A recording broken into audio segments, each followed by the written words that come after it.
నమస్తే, welcome to 69 TV news. నేను శ్రీకాంత్. ముందుగా బులెటిన్లో హెడ్లైన్ చూద్దాం.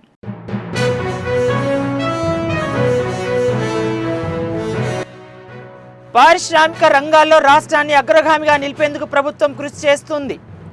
వికారాబాద్ నియోజకవర్గంలో అభివృద్ధి కార్యక్రమాలను మంత్రి శ్రీధర్ బాబు శంకుస్థాపన.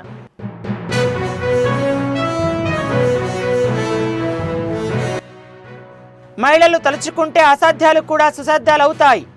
ఎందరో మహిళల విజయాలు ఇందుకు నిదర్శనమన్న మంత్రి సీతక్క.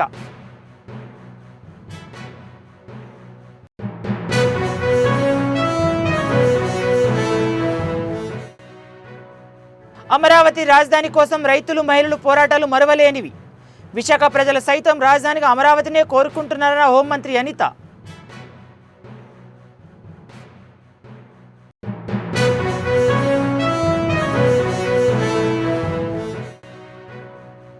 నెల్లూరు జిల్లా ఆత్మకూరులో మే 1న ముఖ్యమంత్రి చంద్రబాబు పర్యటన. అధికారులతో కలిసి ఏర్పాట్లను పరిశీలించిన మంత్రి యానం రామనారాయణరెడ్డి.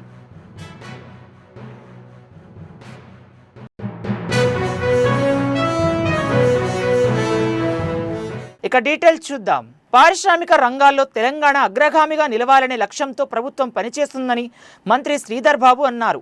వికారాబాద్ నియోజకవర్గం ఎన్కతల గ్రామ పరిసర ప్రాంతాల్లో ఏర్పాటు చేసే పారిశ్రామిక వాడలో భాగంగా 44.30 కోట్ల వ్యయంతో చేపట్టే వివిధ మౌలిక సదుపాయాల అంతర్గత రోడ్ల నిర్మాణాలకు స్పీకర్ గడ్డం ప్రసాద్ కుమార్, శాసన మండలి చీఫ్ వి పట్నం మహేందర్ రెడ్డిలతో కలిసి శంకుస్థాపన చేశారు. అనంతరం మంత్రి మాట్లాడుతూ హైదరాబాద్ నలువైపులా పారిశ్రామిక పార్కులను ఏర్పాటు చేసి యువతకు ఉపాధి కల్పించేందుకు ప్రభుత్వం కృషి చేస్తుందన్నారు.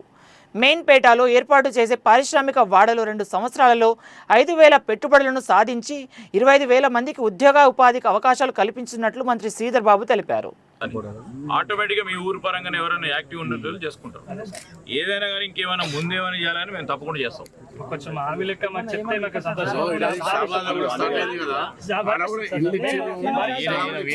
మాకు వర్క్ షాప్ ఉంది, మాకు సంతోషమే. మరి మా కోసం అంత ప్రయాసపడతారు, మేము చాలా గ్రహిస్తుందని.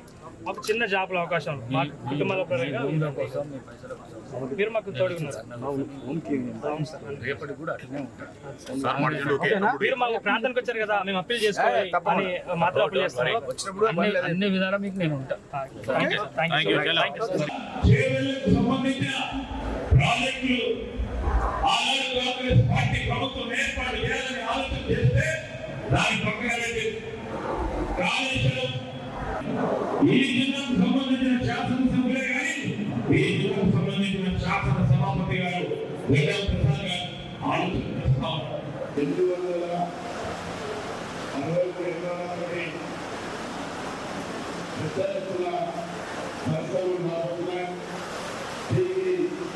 200 కోట్లు పెట్టి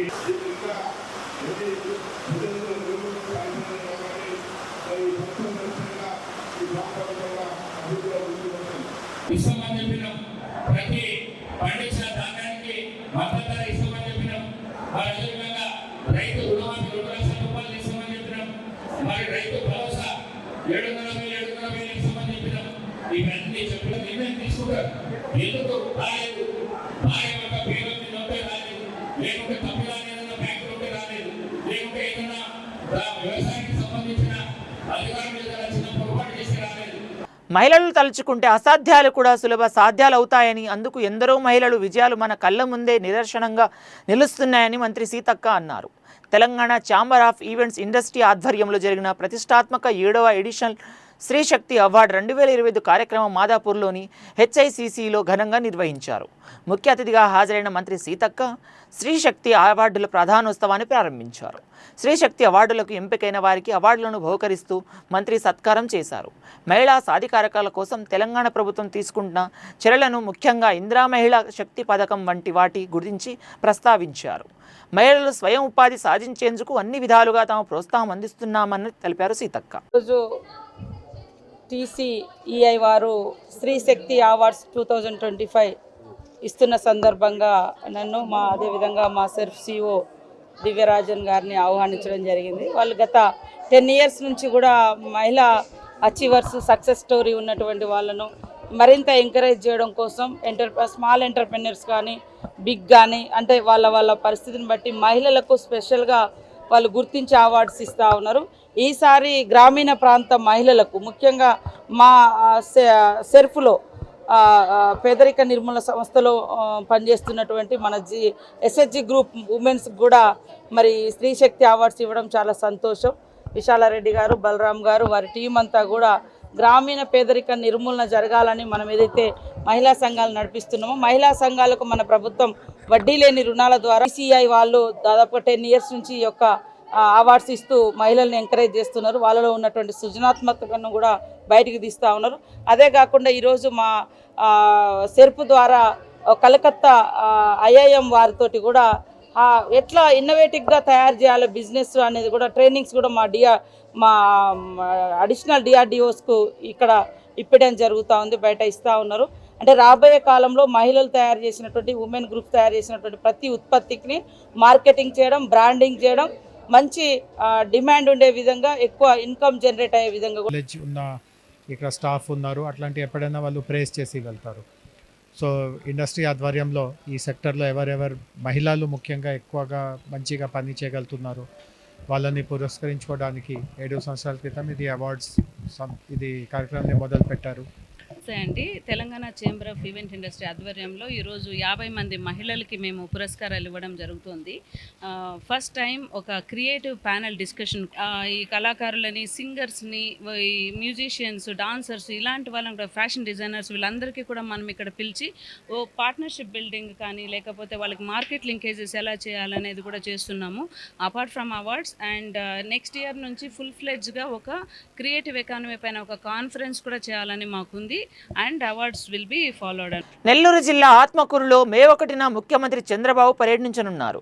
ఈ నేపథ్యంలో సీఎం పర్యటన ఏర్పాట్లపై అధికారులు సమీక్షించారు. CM programmes coordinator Pendurthi Venkatesh, collector Anand, SP Krishnakanth వివిధ శాఖల అధికారులతో కలిసి సీఎం పర్యటన ఏర్పాట్లపై మంత్రి ఆనంద్ సమీక్షించారు. ఆనంద్ ఆత్మకూరు BC బాలికల గురుకుల పాఠశాల వద్ద హెలిప్యాడ్ ఏర్పాటు, నారంపేట MSME పార్కు ప్రారంభోత్సవం, నెల్లూరుపాలెం వద్ద గిరిజన కాలనీలో పింఛన్ల పంపిణీపై చేపట్టాల్సిన ఏర్పాట్లను అధికారులు చర్చించారు.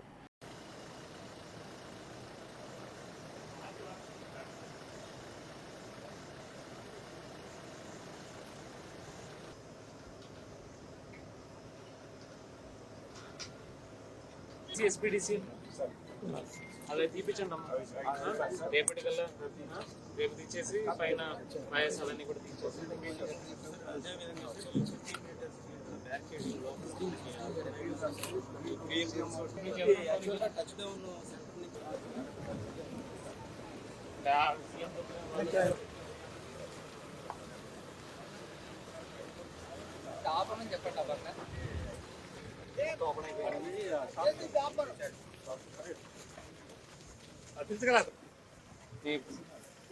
వచ్చిన వాళ్ళు మళ్ళీ అటు వెళ్ళిపోతారు. ఇటు ఓన్లీ మా వాళ్ళు డోర్ వేసుకుని సార్ వైభవంలో మరి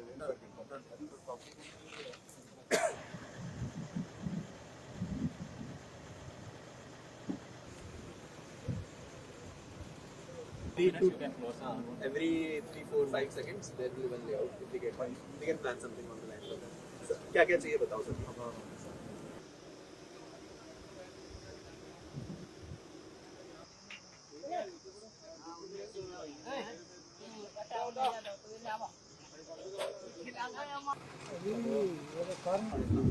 मेरा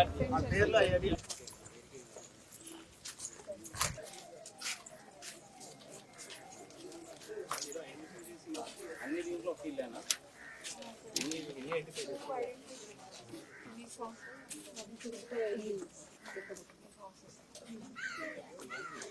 అమరావతి పునర్నిర్మాణ పనుల ప్రారంభానికి ప్రధాని మోడీ హాజరు కావడం శుభపరిణామమన్నారు హోంమంత్రి అనిత. రాజధాని నిర్మాణం ఆంధ్రప్రదేశ్ ప్రజల కలని తెలిపారు. ముఖ్యమంత్రులు ఎవరైనా గత పాలకులు చేపట్టిన అభివృద్ధి పనులను కొనసాగించారు, కానీ వైఎస్ జగన్ మాత్రం 3 రాజధానుల పేరుతో కొత్త కథనాలకు తెరలేపి ప్రాంతీయ విద్వేషాలు రెచ్చగొట్టేందుకు ప్రయత్నించారని విమర్శించారు. ప్రజలు మాత్రం అమరావతి రాజధాని కోసం పోరాటాలు చేశారని, విశాఖ ప్రజలు సైతం రాజధానిగా అమరావతినే కోరుకున్నారని హోంమంత్రి అనిత తెలిపారు. ఈ సందర్భంగా ప్రధాని సభకు ఏర్పాటు చేసిన సభా వేదికను ఆమె పరిశీలించారు. మన అమరావతి రావడం నిజంగా ఒక శుభ పరిణామం కింద భావించాలి. ఎందుకంటే అమరావతి అనేది ఆంధ్రప్రదేశ్ ప్రజల కళ. ఆంధ్రప్రదేశ్ ప్రజల కళల రాజధాని అమరావతి. అమరావతికి ఆ రోజు శంకుస్థాపన చేసిన తర్వాత మాక్సిమం అక్కడ వర్క్స్ అన్ని కూడా మనం ఒక అసెంబ్లీ ఏర్పాటు చేసుకోవడం, సచివాలయం ఏర్పాటు చేసుకోవడం, ఇంకా అన్ని కార్యక్రమాలు కూడా మనం అక్కడ హైకోర్టు ఏర్పాటు చేసుకోవాలనుకోవడం, ఇవన్నీ కూడా మనం చేసుకున్న తర్వాత ఆల్ ఆఫ్ సడన్ విధ్వంస పరిపాలనకు తెరలేగింది. మీ అందరికీ తెలుసు 2019 నుంచి 24 వరకు విధ్వంస పరిపాలన. అది కూడా ఏంటంటే ఒక ప్రజావేదిక కూల్చివేత నుంచి స్టార్ట్ చేసి అమరావతి విధ్వంసానికి కూడా ఆ రోజే బీజం పడిన పరిస్థితి. రాష్ట్ర ప్రజలకి కూడా అమరావతి రాజధానిగా ఉండాలి ఒక సెంటిమెంట్ గా భావించుకొని వైజాగ్ ప్రజలు సైతం కూడా అమరావతి రాజధానిగా రావాలని కోరుకునే పరిస్థితి కనిపించింది. ఇదంతా కూడా అమరావతి ప్రజలకి అమరావతి రాజధానిగా రావాలని చెప్పి వైజాగ్ ప్రజలు కూడా అనుకునే పరిస్థితి కనిపించింది మనకి. ఎందుకంటే ఆ రోజుల్లో మనకి వైజాగ్ను ఒక రాజధాని కింద చేస్తాం కాబట్టి చాలా మంది కష్టం ఉంది. ఆంధ్రప్రదేశ్ ప్రజల తాలూకా కష్టం ఉంది. అమరావతి మహిళా రైతుల తాలూకా ఆవేదన ఉంది. అమరావతి మహిళా రైతులు రోడ్డు మీదకి వస్తే పోలీసులు కాలుతో తరిన పరిస్థితి కూడా కనిపించింది. జైల్లో పెట్టారు, జుత్తు పట్టుకొని ఈడ్చారు, కడుపు మీద తన్నారు, ఆఖరికి రోడ్ల మీద భోజనం చేశారు. ఇదే అమరావతి రైతులు తిరుపతి పాదయాత్రకు వెళ్తే ఎన్నో ఆటంకాలు పెట్టారు. ఇదే అమరావతి రైతులు అటు అరసవెల్లి పాదయాత్రకు వెళ్తామంటే రామచంద్రాపురం దగ్గర వరకు వెళ్ళింది, అటు అడ్డుకున్నారు.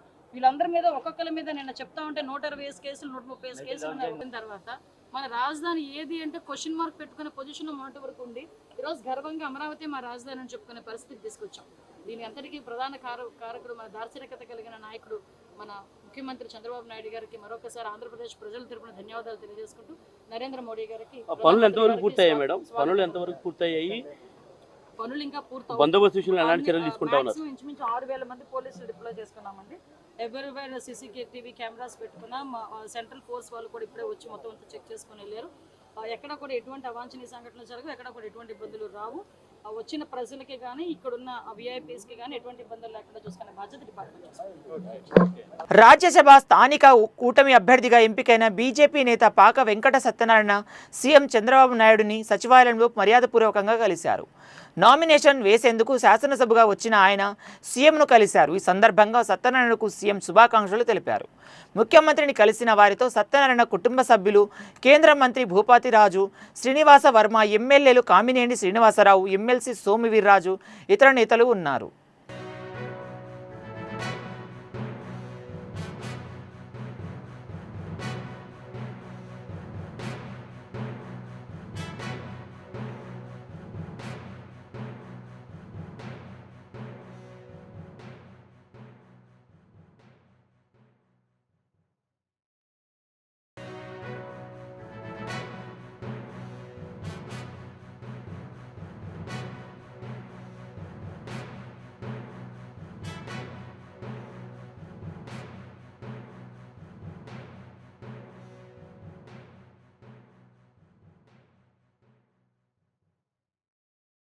సంగారెడ్డి జిల్లా పటాన్చెరు నియోజకవర్గం జిన్నావరం మండల కేంద్రంలో జిల్లా ఎస్పీ పరితోష్ పంకజ్ ఆధ్వర్యంలో హిందూ ముస్లిం సభ్యులకు శాంతి సమావేశం ఏర్పాటు చేశారు. ఈ సమావేశానికి పటాన్చెరు నియోజకవర్గం సంబంధిత ఇతర పార్టీ నాయకులు, హిందూ ముస్లిం సోదరులు హాజరయ్యారు. సమావేశాన్ని ఉద్దేశిస్తూ ఎస్పీ పరితోష్ పంకజ్ మాట్లాడుతూ జిన్నారం మండల కేంద్రంలో జరిగిన సంఘటన ఆలోచనచిత నిర్ణయంతో జరిగిందన్నారు. జరిగిన సంఘటనపై యువత ఆలోచించకుండా మత ఘర్షణతో పాల్గొంటే వివిధ రకాల సెక్షన్లతో కేసులు నమోదై ఉద్యోగ అవకాశాలు కోల్పోతారని, వీసా, పాస్పోర్ట్ తదితర విషయాల్లో యువత ఇబ్బందులు ఎదుర్కోవాల్సి వస్తుందని తెలిపారు.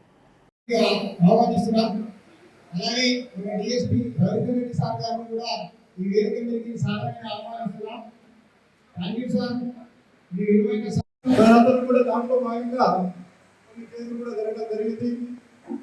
ఆ కేసులలో ఉన్న వాళ్ళందరినీ కూడా ఒక ముఖ్యమైన పద్ధతి మేము అరెస్ట్ చేయడం జరిగింది.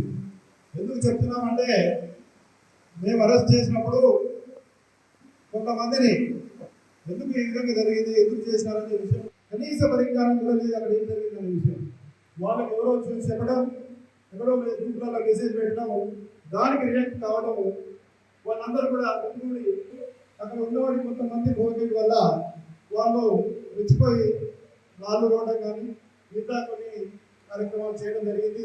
దానివల్ల ఇప్పుడు వాళ్ళ పరిస్థితి ఏంటంటే, వాళ్ళు కోసమనే వీళ్ళందరూ కూడా నేను పోలీసు వారము మీకోసం పనిచేస్తా ఉన్నాం. ఆ రోజు కూడా నేను నాకు అందుబాటులో ఉన్న ఇద్దరిని కూడా తీసుకుని నేను వచ్చి మీ అందరికీ చాలాసేపు నచ్చజెప్పడం జరిగింది. రాబోయే దానికంతా మనం ఏ విధంగా ఉంటే కూడా నేను హెచ్చరించడం జరిగింది. విధంగా చెప్పడం జరిగింది. అందులో కొంతమంది కోరికల వల్ల చాలా మంది రెచ్చిపోయి అనవసరంగా ఈ రోజు ఈ సమావేశం ఏర్పాటు చేయడం జరిగింది. ఇక్కడ కూడా కొన్ని కార్యక్రమాలు ఉంటాయి. ఫస్ట్ ఈ సమావేశం ఏర్పాటు చేసిన తర్వాతనే మిగతా సమావేశాలకు ముందుకు పోవాలి అనే ఉద్దేశంతో మిగతా సమావేశాలలో పోస్ట్పోన్ చేయడం జరిగింది. ఎక్కడికైతే బాధ్యత సభ్యులు చేరుకోరు అక్కడ తీసుకుంటారు. ఈ మైత్రి కమిటీ సభ్యులు ఇప్పుడు పోలీస్ స్టేషన్ కూడా ప్రవర్తించారు. ఎవరు ఆపదైనారని డిసైడ్ చేయాలి. అది లేక నేను మనం జరుగుతుంది. పోలీస్ స్టేషన్ ప్రతి ప్లేస్లో ఏర్పాటు చేసుకోవడానికి ముఖ్య ఉద్దేశము మన పిడాచెరు సబ్ డివిజన్ పరిధిలో చాలా కాలం నుంచి కూడా ఎంతో ప్రశాంతంగా అందరికీ కూడా మా సిబ్బంది ఒక 36 అవర్స్ కూడా మా ఎస్పీ గారి ఆధ్వర్యంలో సారథ్యంలో సార్ సూచన మేరకు మేమందరం కష్టపడి నిద్రాహారాలు మాని కూడా జీఆర్పీ పోలీస్ స్టేషన్ నుండి 15 లక్షల విలువ గల 150 మొబైల్స్ రికవరీ చేసి ఓనర్స్కి ఇచ్చామని రైల్వే ఎస్పీ చందన దీప్తి తెలిపారు. ఈ మేరకు లాలాగూడలోని రైల్వే ఎస్పీ కార్యాలయంలో ఏర్పాటు చేసిన సమావేశంలో ఎస్పీ వివరాలు వెల్లడించారు. 2 నెలల వ్యవధిలో చోరీకి పాల్పడిన 150 మొబైల్స్ రికవరీ చేశామని తెలిపారు. యూపీ, కర్ణాటక, మధ్యప్రదేశ్, కేరళ, తెలంగాణ, ఆంధ్రప్రదేశ్, బీహార్, తమిళనాడు రాష్ట్రాలలో చోరీ స్నాచింగ్ పోగొట్టుకున్న మొబైల్స్ రికవరీ చేశామన్నారు. మొబైల్స్ పోయిన వెంటనే మీ సేవలో అప్లై చేసుకుంటే రికవరీ చేసే అవకాశం ఉంటుందని ఎస్పీ తెలిపారు. టైం టు టైం ఇట్లా రికవర్ చేసి ఇచ్చేసుకుంటాము. ఈరోజు 150 మొబైల్స్ 150 మొబైల్స్ మేము బ్లాక్ చేసి తర్వాత ట్రాక్ చేసి తీసుకుని రావడం జరిగింది. సో కన్సర్న్ ఓనర్స్కి ఇప్పుడు ఇస్తున్నాము. ఈరోజు కొంతమంది టైం టు టైం ఇట్లా రికవర్ చేసి ఇచ్చేసుకుంటాము. ఈరోజు 150 మొబైల్స్ 150 మొబైల్స్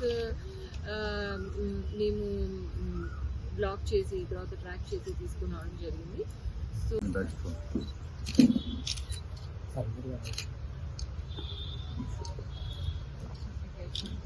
దొరికింది ప్రెస్ అవి దొరకకపోవచ్చు. స్విచ్ ఆఫ్ చేసేసి ఇంకా వాళ్ళు స్విచ్ ఆన్ చేయలేదు అనుకోండి మాకు. సో ఒక 9 to 10 months బ్యాక్ ఊరు వెళ్తున్నారు నాన్నమ్మ వాళ్ళ ఇంటికి. సో మార్నింగ్ 4:30 ఆ టైంలో ఇంటర్సిటీకి వెళ్తున్న టైంలో ఎవరో తీసేసుకున్నారు. టికెట్ తీసుకున్న నించున్నారు క్యూలో, ఎవరో తీసేసుకున్నారు.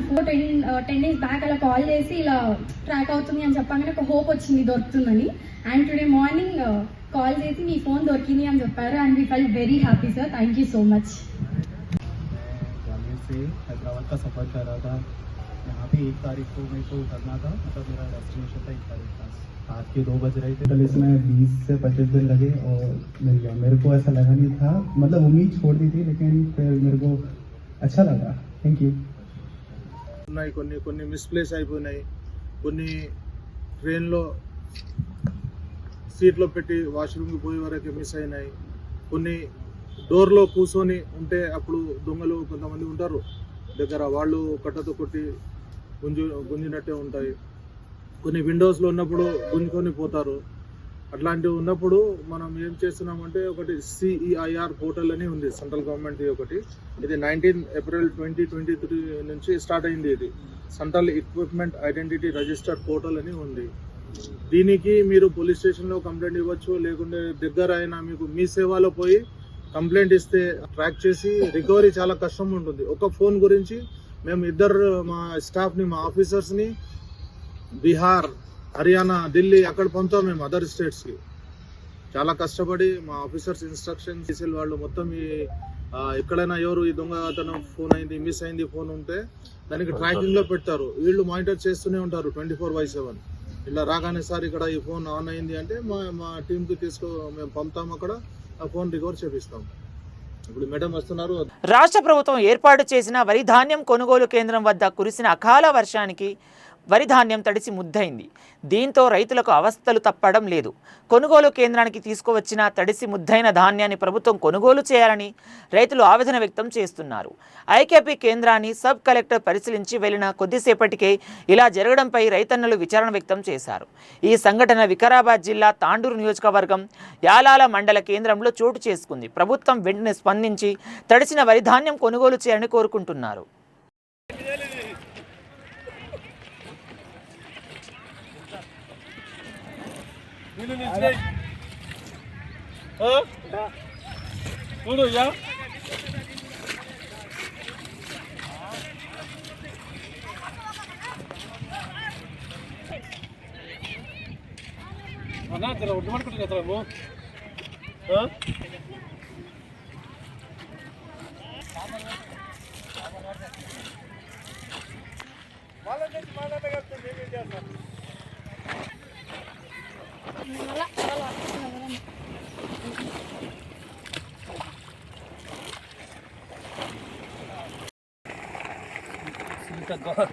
గవర్నమెంట్కి తెలియజేయని ఏమనగా వరి ధాన్యం మేము ఎండకు ఇలా వేసినాక సడన్గా వాన పడినందుకు మొత్తం నానిపోయిన వడ్లు మీరు దయచేసి ఇవి తడిసినవి కానీ ఎండినవి కానీ దయచేసి కొనాలని మా యొక్క మనవి.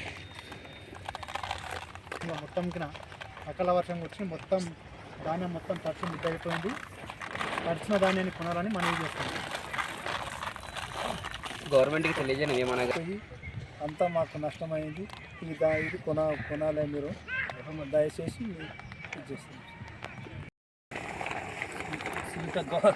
గవర్నమెంట్కి తెలియజేయని ఏమనగా వరి ధాన్యం మేము ఎండకు ఇలా వేసినాక సడన్గా వాన పడినందుకు మొత్తం నానిపోయిన వడ్లు మీరు దయచేసి ఇవి తడిసినవి కానీ ఎండినవి కానీ దయచేసి ధాన్యం మొత్తం తడిసి ముద్ద అయిపోయింది.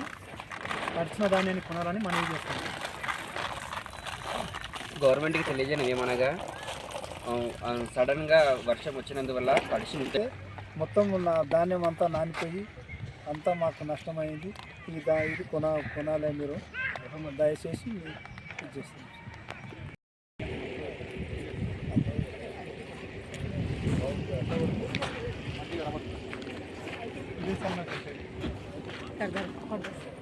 ఎంత ఉంది? ఎన్ని ఎకరాల్లో చేశారు? ఇది 2 ఎకరాలు వేసాం. 2 ఎకరాలు చేశారు. ఇది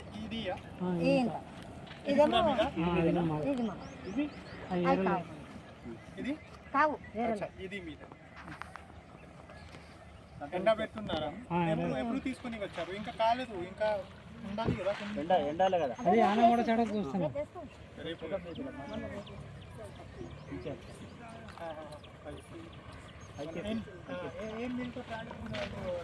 ప్రతి ఏటా వేట విరామ సమయంలో మత్స్యకారులకు అందించే వేట పరిహారాన్ని 10,000 నుంచి 20,000కు పెంపు పట్ల Kakinada city MLA Vanamadi Kondababu boat యజమానులు మత్స్యకారుల హర్షం వ్యక్తం చేస్తూ ఉప్పుటేరులో బోట్లపై ర్యాలీ నిర్వహించి తమ అభిమానాన్ని చాటుకున్నారు. ఈ సందర్భంగా ఎమ్మెల్యే కొండబాబు మాట్లాడుతూ వేట విరామ సమయంలో మత్స్యకారులకు 10,000 నుంచి 20,000 రూపాయలు ప్రకటించనున్నారు. ఇప్పటికే చాలామందికి లబ్ధిదారులకు వారి ఖాతాల్లో నగదు చేరాయన్నారు. గత వైసీపీ ప్రభుత్వంలో మత్స్యకారులకు పరిహారం ఇవ్వకుండా మాయమాటలతో వారిని అప్పటి సీఎం జగన్ మోసం చేశారని ఆరోపించారు.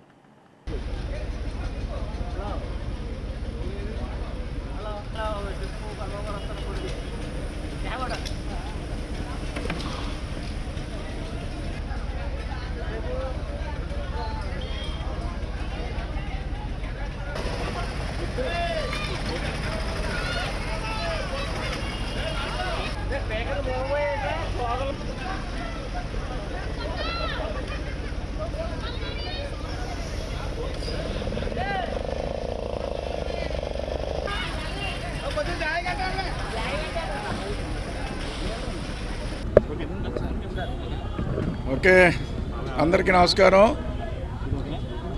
ఈరోజు ఈ ఆంధ్రప్రదేశ్లో మత్స్యకార సేవలో ముఖ్యమంత్రి చంద్రబాబు నాయుడు గారు ఈరోజు మత్స్యకార సేవలో ముఖ్యమంత్రి చంద్రబాబు నాయుడు గారు కార్యక్రమాన్ని తీసుకుని ఈ రాష్ట్రంలో ఎవరైతే సముద్రం మీద వేటాడి జీవిస్తున్నారో వాళ్ళకి 2 నెలల పాటు వేట నిషేధ సమయంలో ఆర్థిక సాయం అందించాలని చెప్పి ఒక్కరికి 20,000 రూపాయలు సాయం చేయడం జరిగింది. దానిపైన ఈ రాష్ట్రంలో ఉన్నటువంటి సముద్రం మీద ఆటపడి జీవించే ప్రతి మత్స్యకారులు కూడా ఈరోజు థ్యాంక్ యూ సీఎం సార్ అన్ని రకాలుగా జీవిస్తుంటారు వీళ్ళు. కొంతమంది సముద్రం మీద ఆధారపడి బతుకుతారు, జీవిస్తారు ఏటాడుకుని, కొంతమంది చెరువుల మీద జీవిస్తూ ఉంటారు. అలాంటిది 2 రకాలుగా జీవిస్తున్న వాళ్ళందరూ కూడా ఆయన ముఖ్యమంత్రి అయిన తర్వాత సముద్రం మీద ఆటాడి బతికే వాళ్ళకి బోట్లు ఇచ్చారండి, వలలు ఇచ్చారండి, ఇంజిన్లు ఇచ్చారండి, నావలు ఇచ్చారండి, అన్ని రకాలుగా ఆర్థిక సహాయం చేసి బలపరిచారు. ఆ రోజున పూర్వం ఎవరైనా చనిపోతే ఇన్సూరెన్స్ కూడా అంటే మార్కెట్లకి మోపడ్లు ఇచ్చారు, వ్యాన్లు ఇచ్చారు. ఆ విధంగా సముద్రం మీద ఆధారపడి బతికే వాళ్ళకి జీవన ప్రమాణాలు మెరుగుపరిచారు, చెరువుల మీద ఆధారపడే వాళ్ళకి జీవన ప్రమాణాలు మెరుగుపరిచారు. ఏమండి, గత 5 సంవత్సరాలు జగన్మోహన్ రెడ్డి ప్రభుత్వం వచ్చిన తర్వాత పూర్తిగా నిర్లక్ష్యం చేస్తారండి ఈ కులాన్ని. ఎలా నిర్లక్ష్యం చేశారంటే మీ అందరికీ చెప్పాలి, ఈ మాట తెలియాలి రాష్ట్ర ప్రజలందరికీ కూడా. ఎందుకంటే కొద్దో గొప్ప ఓట్లు వేస్తారు జగన్మోహన్ రెడ్డి గారికి, వాళ్ళకి కూడా తెలియాలి ఎంత అన్యాయం చేస్తారండి. ఇదే సముద్రం మీద ఆధారపడి జీవిస్తున్న వాళ్ళందరికీ కూడా ఒక వల ఇవ్వలేదు, ఒక బోట్ ఇవ్వలేదు, ఒక నావ ఇవ్వలేదు, ఎటువంటి సహాయం కూడా చేయలేదండి. అదేవిధంగా 10,000 రూపాయలు ఇస్తాను. అన్ని కాలాలకు అనుకూలమై ఫ్యాషన్కు చిరునామాగా కనిపించేందుకు వీలైన వైవిధ్యభరిత డిజైన్లను రూపుదిద్దిన యువ డిజైనర్ల సృజనాత్మకత ప్రతిభా వేదికపై మెరుపులు మెరిపించింది. నగరానికి చెందిన వర్క్స్ అండ్ యూనివర్సిటీ మాదాపూర్లోని టీ వర్క్స్లో నిర్వహించిన డిజైన్ హోమ్ గార్డ్ 2025 కార్యక్రమం అత్యంతంగా ఆకట్టుకోంది. ఈ ఈవెంట్లో విద్యార్థులు తమ క్రియేటివ్ ప్రాజెక్టులను ప్రదర్శించారు. విద్యార్థులు సమర్పించిన వైవిధ్యభరిత ఫ్యాషన్ షో ప్రత్యేక ఆకర్షణగా నిలిచింది. సస్టైనబిలిటీ, వేరియబుల్ ఇన్ఫ్లేషన్ తదితర కాన్సెప్ట్తో రూపొందించిన డిజైన్లు ఆహులను ఆకట్టుకుంది.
బులెటిన్ ముగించే ముందు మరోసారి హెడ్లైన్ చూద్దాం.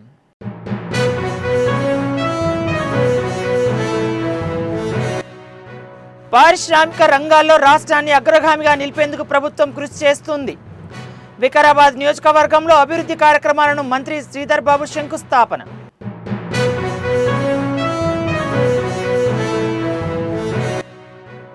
మహిళలు తలుచుకుంటే అసాధ్యాలు కూడా సుసాధ్యాలవుతాయి. ఎందరో మహిళల విజయాలు ఇందుకు నిదర్శనమన్న మంత్రి సీతక్క.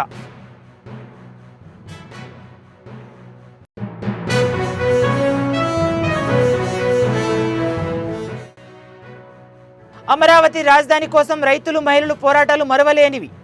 విశాఖ ప్రజలు సైతం రాజధానిగా అమరావతినే కోరుకుంటున్నారన్న హోంమంత్రి అనిత.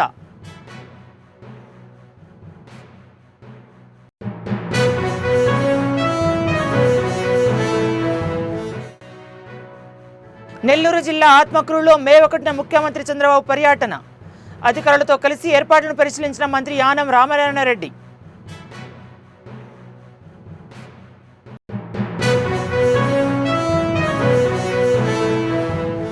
మరిన్ని అప్డేట్స్ కోసం చూస్తూనే ఉండండి 69 టీవీ న్యూస్.